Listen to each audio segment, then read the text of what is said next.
नमस्कार। आज ही का दिन था। ये वही काला दिन था जिस दिन भारत की राजनीति का कलयुग शुरू हो गया था। 25 जून 1975 को इंदिरा गांधी द्वारा पूरे भारत में इमरजेंसी लगा दी गई थी। 20 जून 1975 की सुबह रेडियो द्वारा इंदिरा गांधी ने ये सूचना देशवासियों को दी। भाइयों और बहनों, राष्ट्रपति जी ने आपातकाल की घोषणा की है। इससे आतंकित होने का कोई कारण नहीं है।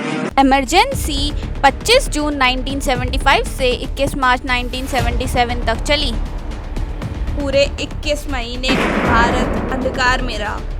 इमरजेंसी के वक्त चुनाव स्थगित हो गए थे।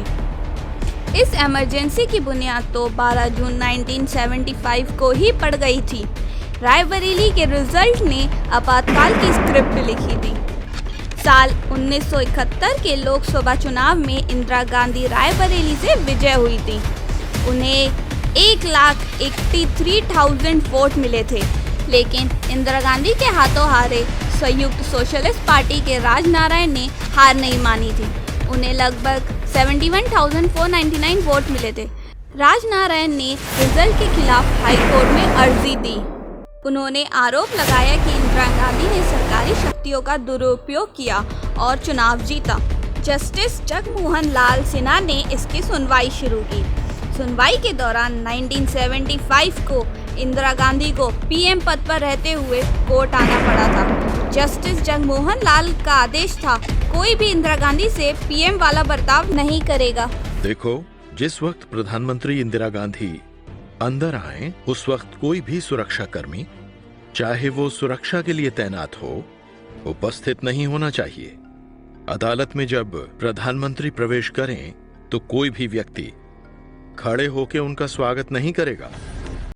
मई 1975 में हाईकोर्ट की सुनवाई खत्म हुई और 12 जून को फैसला सुनाने की तारीख तय हुई।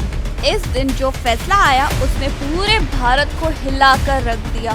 जी हाँ, 12 जून की वो तारीख ही थी जब अदालत के आदेश के बाद इंदिरा गांधी 6 साल के लिए अयोग्य घोषित हो गई थी। I shall read out only my findings on the various issues involved in the case. The petition is allowed.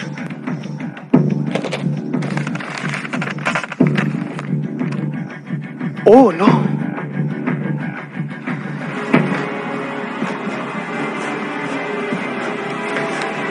Madam, they have unseated you. 6 साल के लिए आपके चुनाव लड़ने पर प्रतिबंध लगा दिया गया है।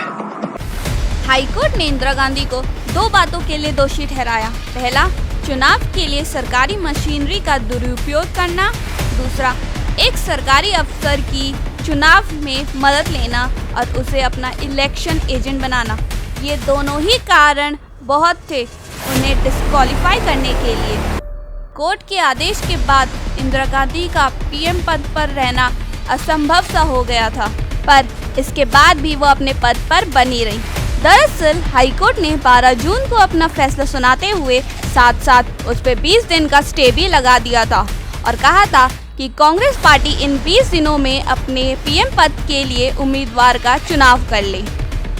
शायद अगर हाईकोर्ट ने ये स्टे नहीं लगाया होता तो इंदिरा गांधी को 12 जून को ही अपना इस्तीफा देना पड़ता और उन्हें इमरजेंसी लगाने का मौका ही नहीं मिलता। इन 20 दिनों में उन्हें अपने बेटे संजय गांधी के साथ मिलकर इमरजेंसी की पूरी स्क्रिप्ट लिखने का मौका मिल गया।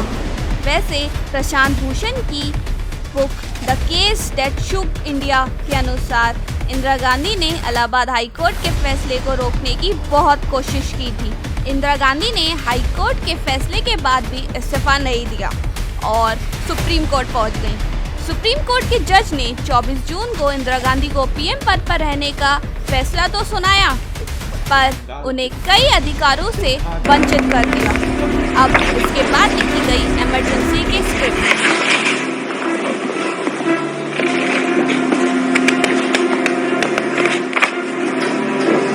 सिद्धार्थ, स्पीच ऐसी होनी चाहिए जो लोगों को समझने में बिल्कुल दिक्कत ना हो कि इमरजेंसी क्या है।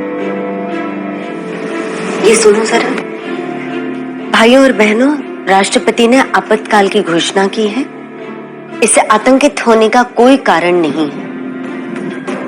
26 जून 1975 की रात को इंदिरा गांधी ने वेस्ट बंगाल के सीएम सिद्धार्थ शंकर रे और कांग्रेस अध्यक्ष देवकांत बरुआ से मीटिंग की।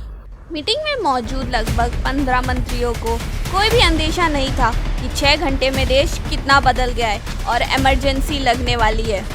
नहीं पता था कि मीटिंग किस लिए रखी गई है। इंदिरा गांधी वहां ओम मेहता के साथ पहुंची और बताया इमरजेंसी लगा दी गई है और मोरारजी देसाई, जयप्रकाश नारायण और बाकी कई लीडर्स को गिरफ्तार कर लिया गया है। उसके बाद रेडियो पर बयान दिया गया।